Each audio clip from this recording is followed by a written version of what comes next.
All right, hello. We're going to take a look today at finishing up Chapter 21 on Southeast Asia and the Pacific Rim, Section 4.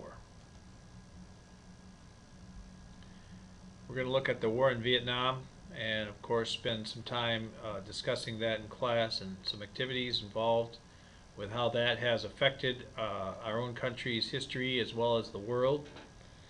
And the Philippines will be another topic, and the whole Pacific Rim and how vital that is to trade and to national security today, being a Pacific Rim country ourselves.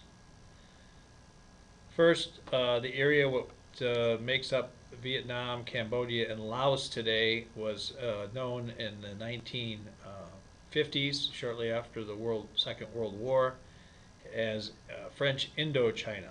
The French had occupied that region for quite some time and became a focus of independence movements in the 1950s.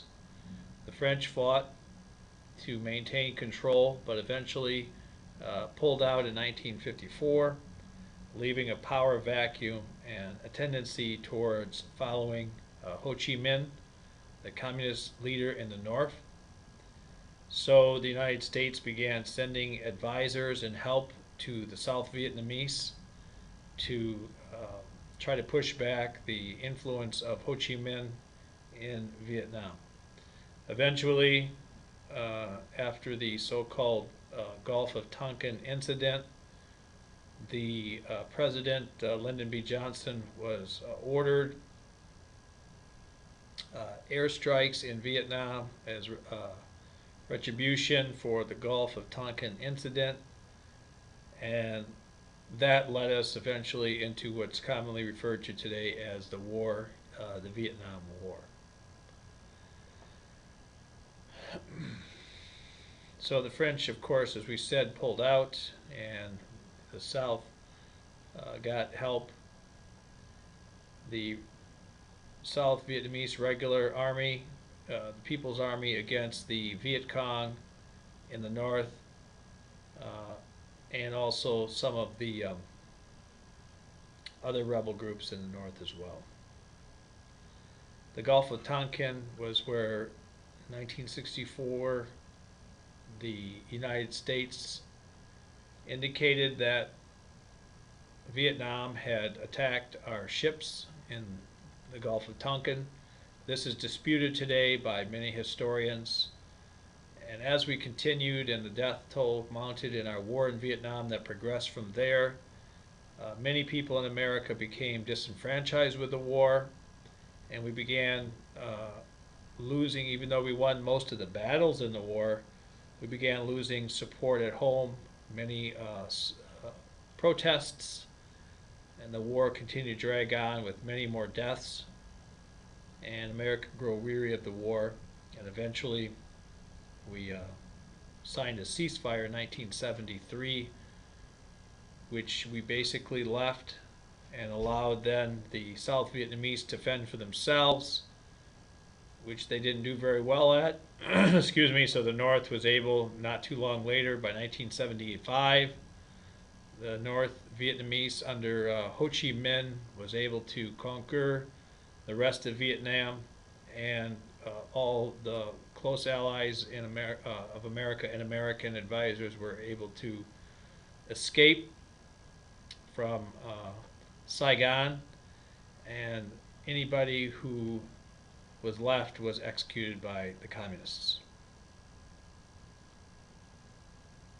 This also spilled into Cambodia, and we tried not to involve other surrounding countries, so we weren't allowed to trace the Viet Cong into Cambodia, and eventually we did end up doing some bombing in Cambodia.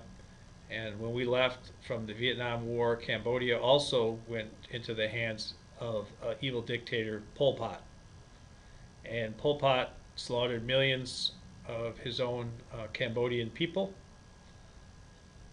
And eventually he was ousted and died not too long ago, hiding in the jungle from possible arrest.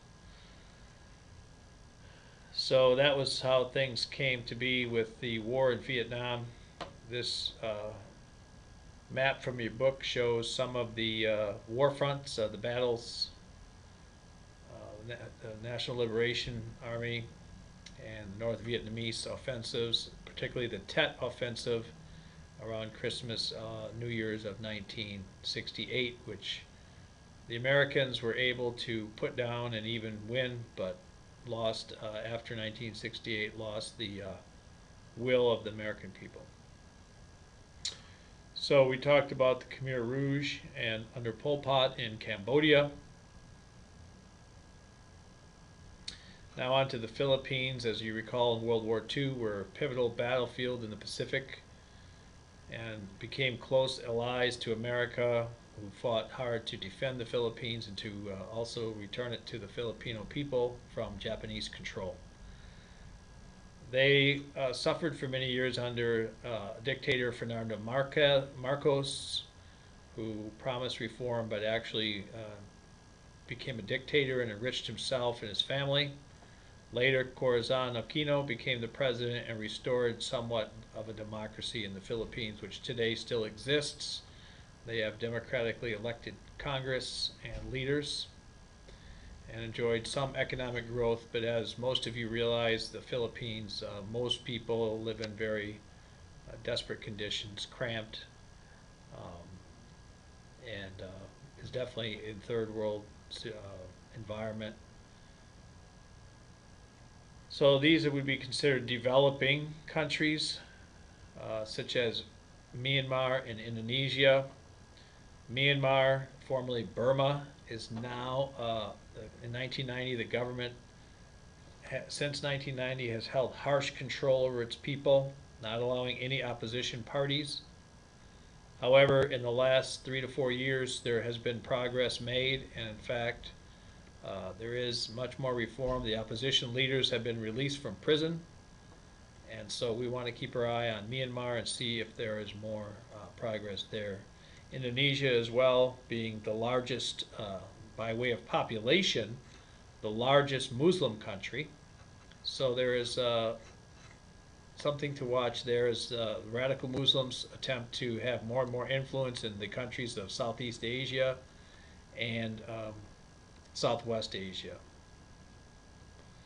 What is meant by the Pacific Rim then is islands that have, or excuse me, not islands necessarily, but countries that have a large coast on the Pacific, which we do with California largely, and Oregon and Washington.